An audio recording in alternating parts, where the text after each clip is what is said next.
Subscribing to The Observer on YouTube couldn't be easier, and we're going to show you exactly how to do that. First, navigate to www.youtube.com/theobservernj. Once you get there, all you need to do is hit the subscribe button. Next to the subscribe button, click the down arrow and then all. And that's it. You're subscribed, and now anytime The Observer is live, you will be notified. Hi again, everybody. It's Kevin Canessa coming to you live from the newsroom of The Observer and TheObserver.com on this, the 23rd day of September in the year 2025. Sure hope you're enjoying your Tuesdays, no matter where it is you are in the country.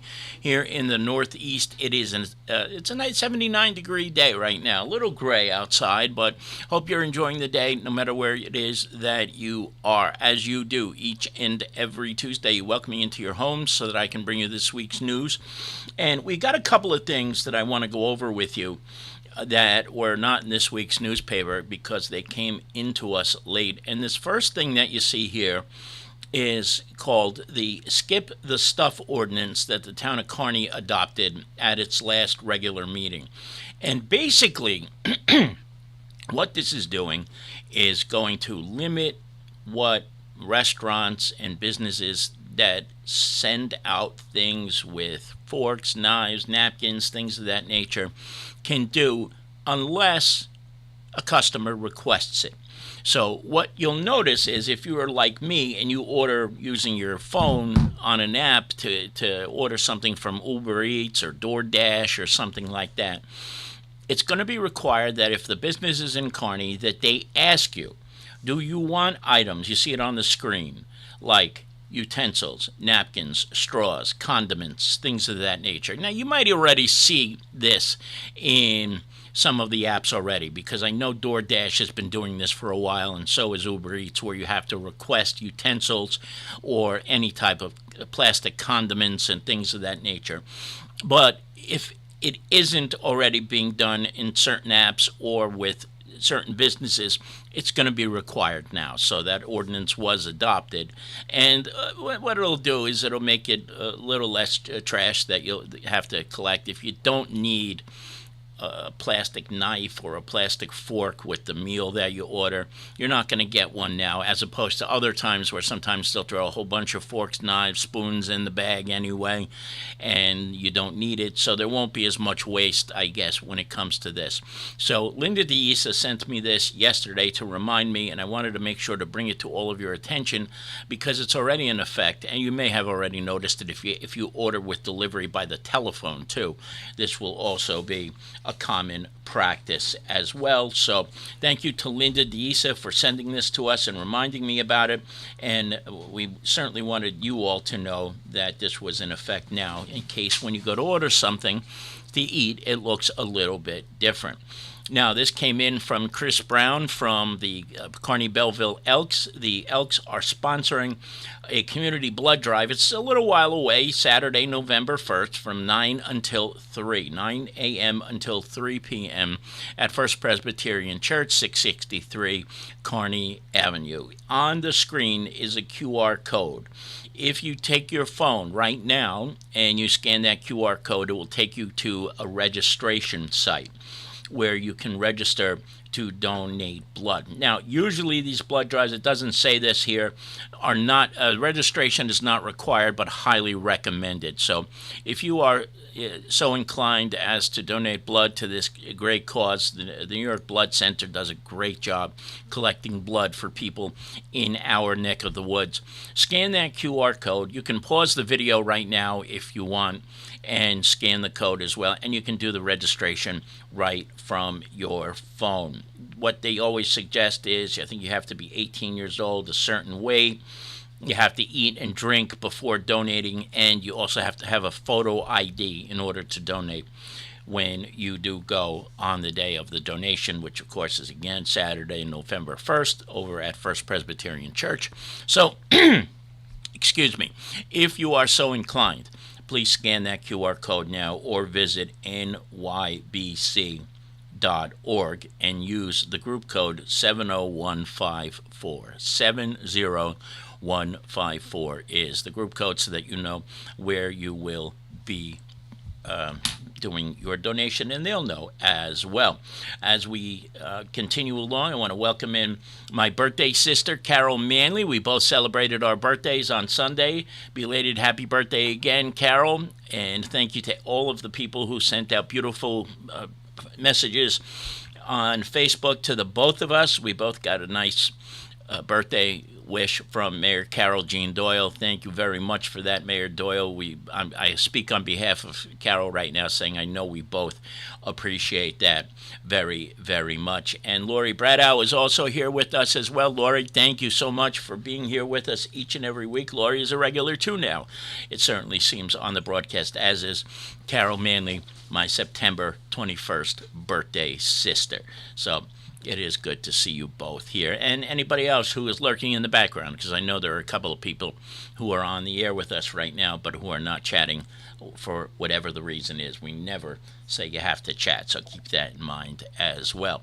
Eileen Matthew is also with us too. Thank you very much, Eileen. Thank you very, very much. I appreciate that more than you know. And also here with us as well is Bill Dow, who is, of course, the state president of the Elks in the state of New Jersey. Bill, nice to see you, buddy. And you came just in time with the blood drive information here on the screen. Again, don't forget, if you're just joining us, to scan that QR code to register to donate to the Elks Blood Drive, which is coming up on the first day of November. Now, I do need to go back to the skip the stuff ordinance real quick, because there's going to be an enforcement on this by the town of Kearney's health department. And the first violation is $25. They'll give a warning usually for the first 30 days when a new ordinance like this comes out.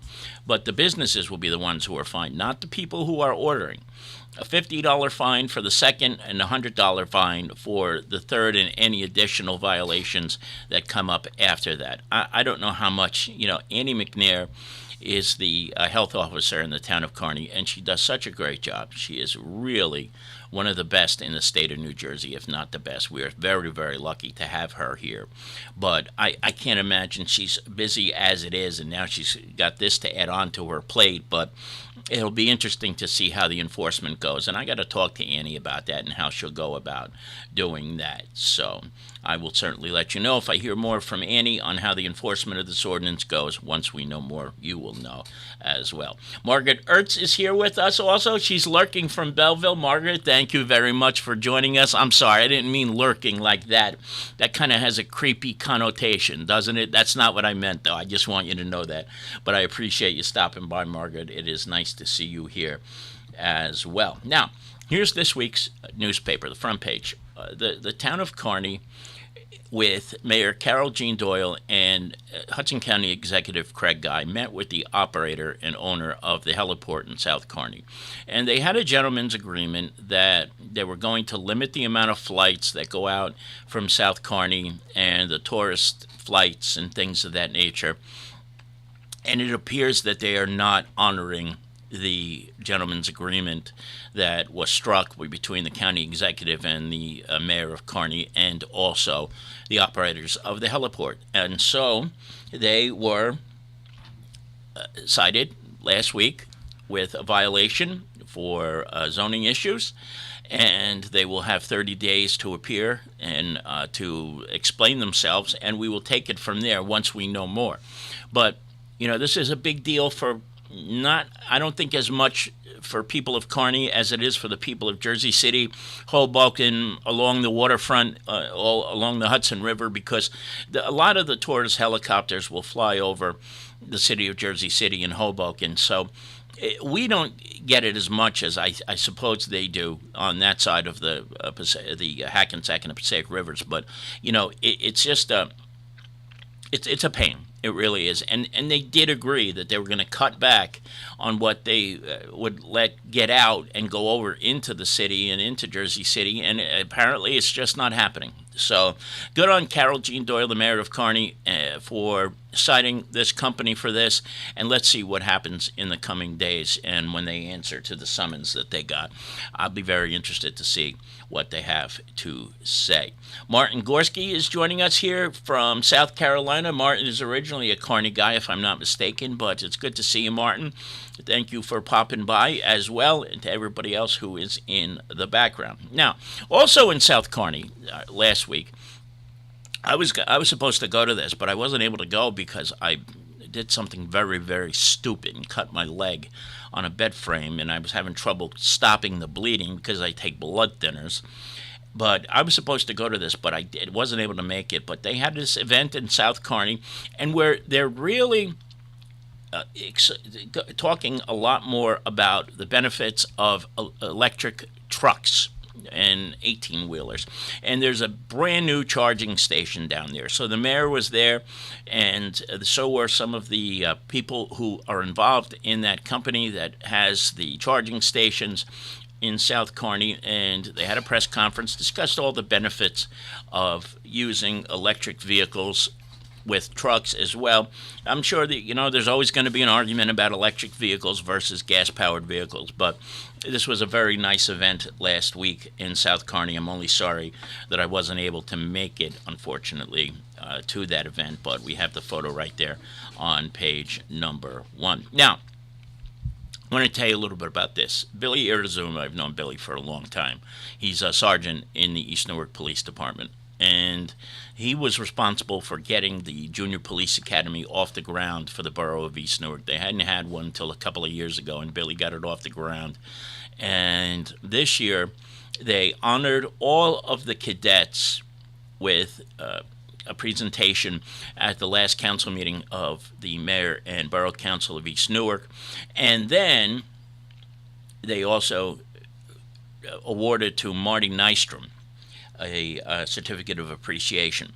Marty is a retired EMT, and each year he brings the cadets from East Newark, Kearney, and other towns as needed over to the September 11, 2001 memorial, brings them on a tour of Ground Zero, and it's pretty remarkable what he has done over the years. And so Mayor Dina Grillo, along with the council and Sergeant Irizuma, honored Marty for all the work that he has done over the years, not just this past summer when he brought the cadets over to Ground Zero, but for all the years of dedication and service that he gives to East Newark, and he's done it in all the other towns as well over the years. So Marty, thank you, and great job by Mayor Grillo and Billy Irizuma recognizing Marty for all the work that he does indeed put into that.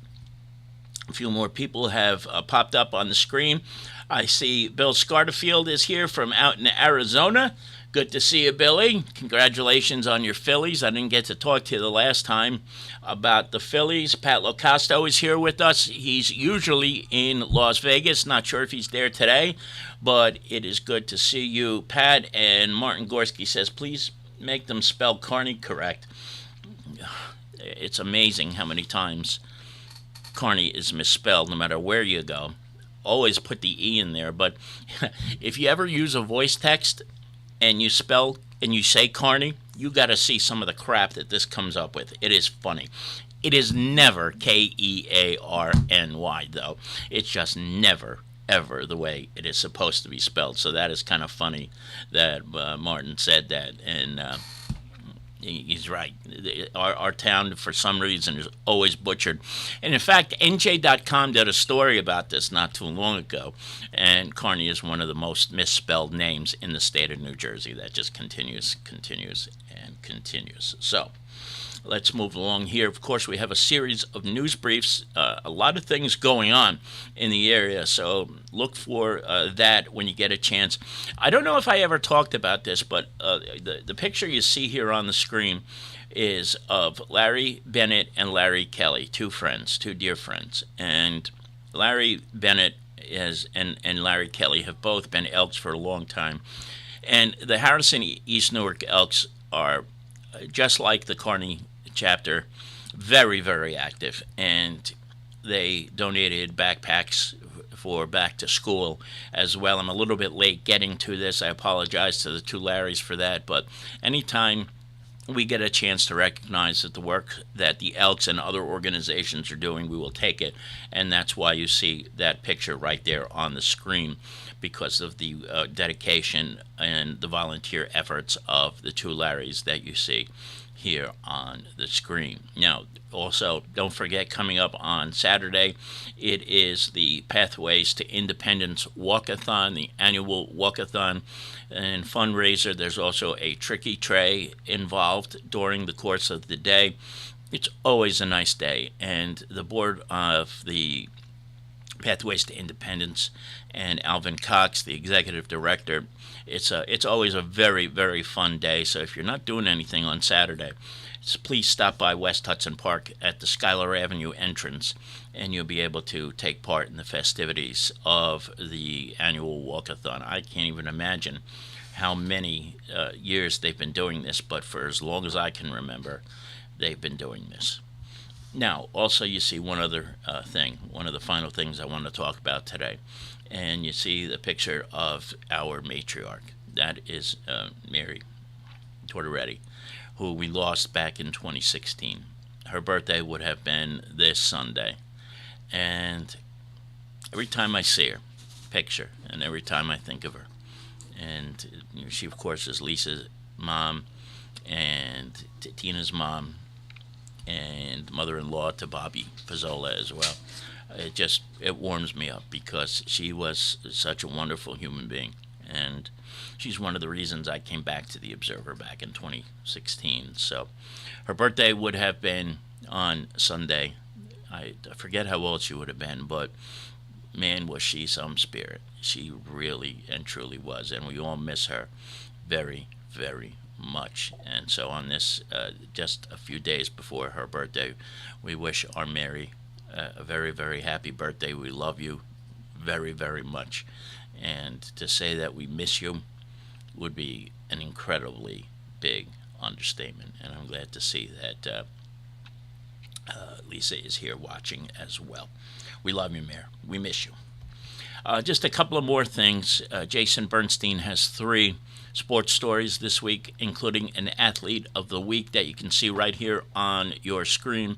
And then don't forget, we have a couple of pages of classified ads. There's a lot of job openings, a lot of apartments for rent. So if you need to get a new place and you need to move sometime soon, you can get a head start right here in this week's classified section. Now, I need to tell you a quick story. I recorded a segment with Tony Mondaro yesterday, because Tony can no longer join us. And unfortunately, I had the audio set up perfectly. I don't know what the heck happened. The echo is there, and I sound like I have cotton in my mouth and that I have this incredibly strong lisp. There is something wrong with the microphone. The way it picks it up, it just sounds like I'm saying thucker and thuckatash the entire time. Forgive me ahead of time for that, and I especially apologize for the echo that you're about to hear.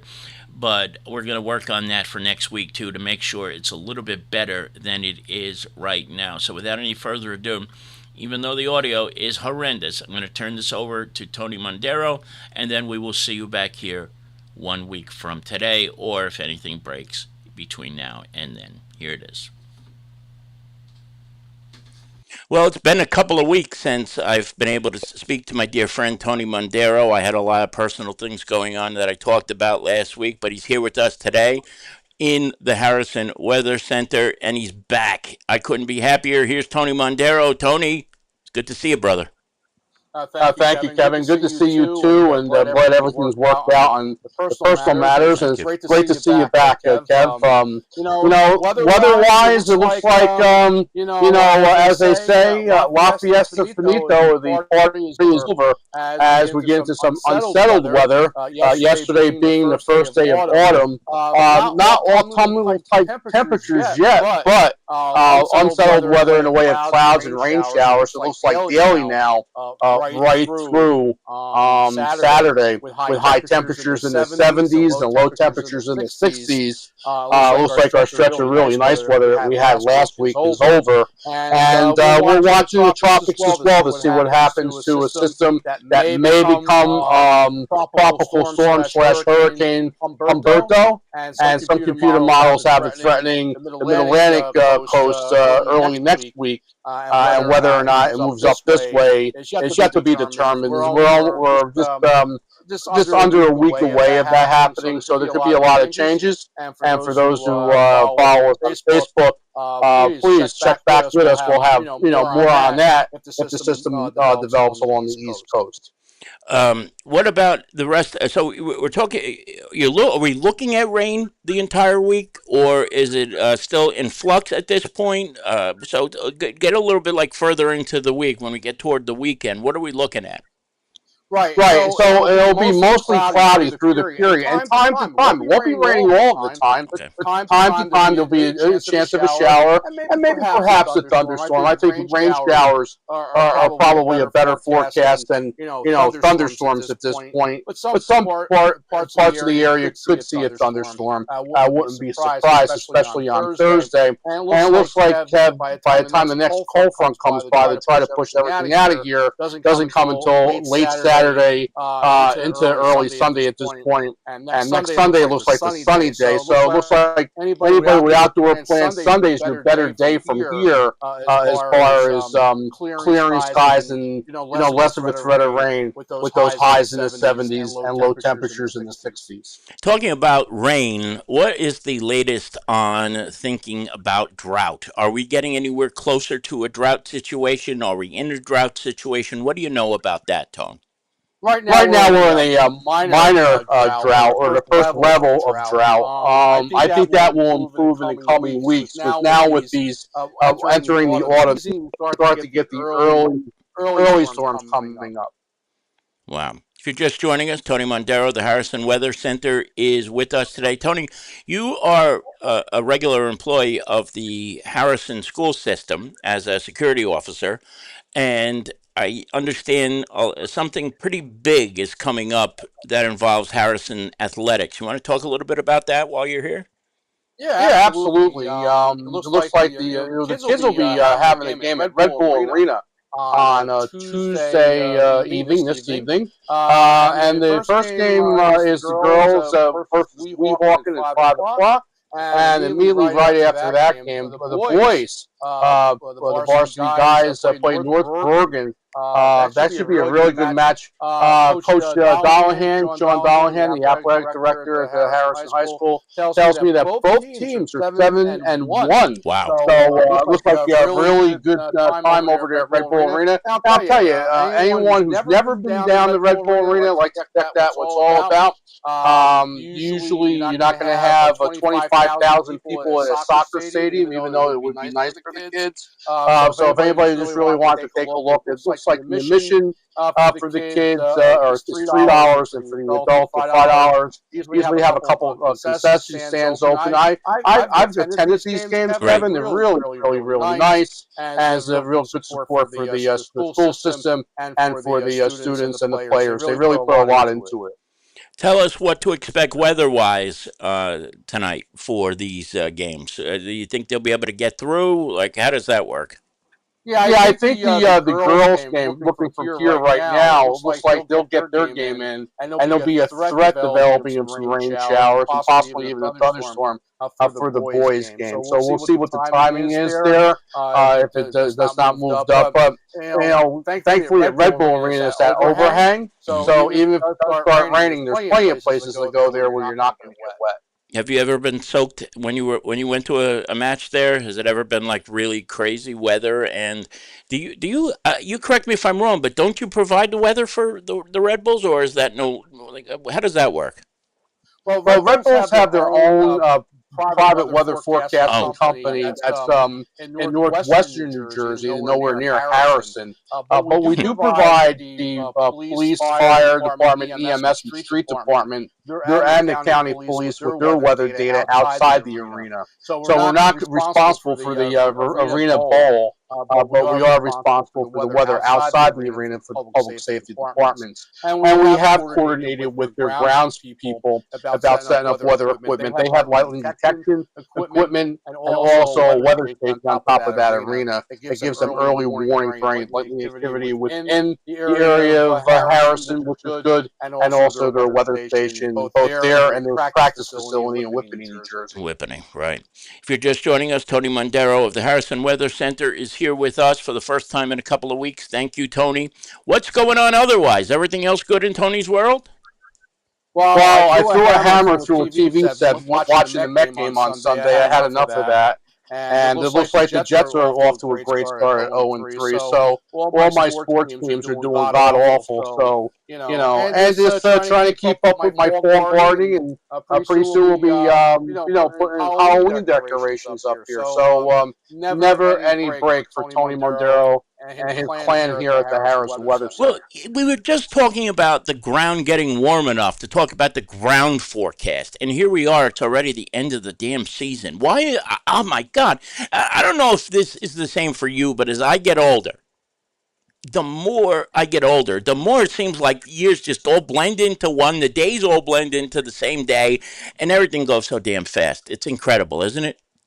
And now it's even getting dark before 7 o'clock. The winter months are upon us. Whether we have a lot of snow or not, that's to be determined. My gut feeling is I think we're long overdue for the big one. Oh, yeah. Anybody complaining that it snows this winter have to have rocks in their heads. It's really been a quiet last 3 or 4 winters where we can't even generate even a 4-inch to 5-inch snowstorm. So everybody out there, get ready. It's funny you say this, too, because when I was with my mother in the hospital and talking to the nurses, one of the nurses in the ICU said, we barely seen snow in the last 2 years, and they were appalled by that because, as you know, it's a completely different story up in Sussex County, but if ever a year was for us to get a little bit more, let it be this one. My goodness. Right. Yeah, exactly. The girls at the White Castle, have you seen them lately? Oh, absolutely, Kevin. We get to try to get out there at least once a week. Excellent. I got to go out there with you and meet Margaret, and I always forget the other one's first name. Remind me. That's Margaret and Liz. Liz. If Margaret or Liz are watching, I promise I will come out with Tony one of these days, and we will treat them to lunch. That'd be great. Right. My brother, it's always a pleasure. I'm so glad we were able to finally do this. Again, my apologies for all the other things that were going on, but we'll do it again next week. How's that sound? Absolutely. Kev, have a great show. Thank you, Tony. All right, everybody. We'll be right back with the rest of the news, so just stand by for 1 second.